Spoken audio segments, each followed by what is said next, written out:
as a part of my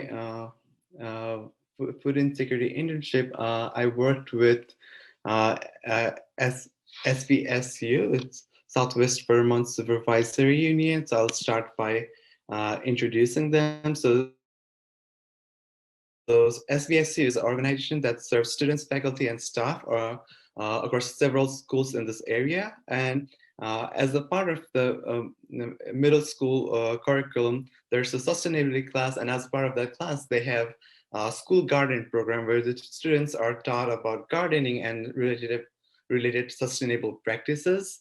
And there's a lot of cool stuff going around there, like they might be using like biodiversity, like biological pest control. So let's say there's a moth that's eating the tomatoes, so that they will have like a spider that particularly eats that moth to get rid of those pests.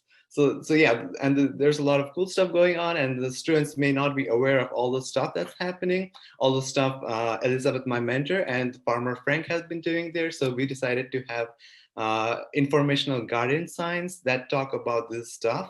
So we decided to have three garden signs, one for composting, one for field rotation, and one for hoop house.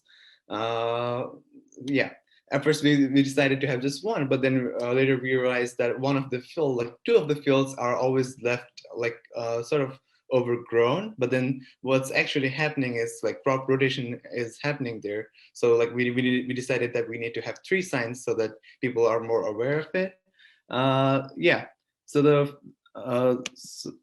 so, for this, like this is the sign I made for composting.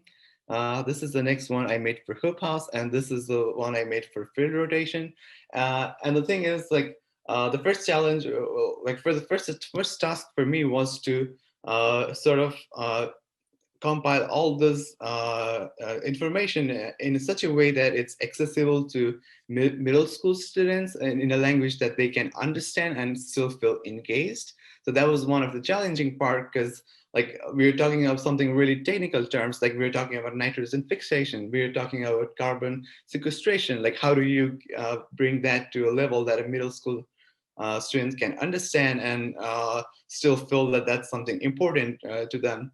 So that was one thing. And the next thing my task was to create the graphic design and create the diagrams for this science. And like I do not have any like graphic designing skills or neither any experience. So I just like started from scratch and started learning Illustrator and Photoshop to make this.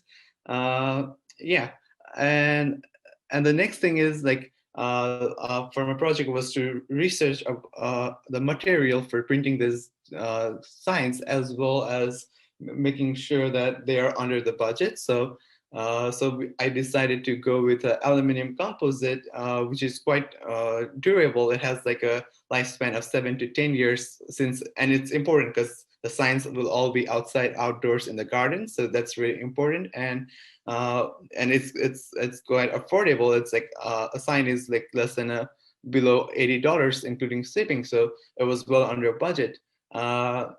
So we'll have three signs that is 24 by 18 inches, one for composing, one for field rotation, and one for hoop house. And uh, yeah, and then the next thing I had to do was make a sort of like a mounting and the mounting frame for this signs, because so we decided to go with wooden frames, so that it's like durable. And recently, and for the printing option, we had chose Printastic, which was a good company for like it had like the prices were quite good, but then with the help of I think it was James who uh, recommended me. GBH is a local company that also does sign making, so we decided to go with that. And it turns out they have even like cheaper prices, and it's great that they are a local company. Uh, yeah. So I'm just gonna do this for a second. And yeah, so the next thing that we could do in the project was making a website. So like my initial plan was to incorporate a website, like have a QR code in the sign so that it will take you to the website so that the students can learn the things in more detail. But then the thing is, we couldn't really figure out how to get access to their domain. So that we had to cancel that. But then this is something we could do in the future. And yeah, so I would like to thank all the donors, the Mellon Foundation and the college for organizing and giving me this opportunity. And my mentors, like definitely I have like, they did give me a lot of time to do all this, a lot of support. Like Sarah was really helpful and like everyone else. So like, thank you very much. If you have any questions, please feel free to ask them.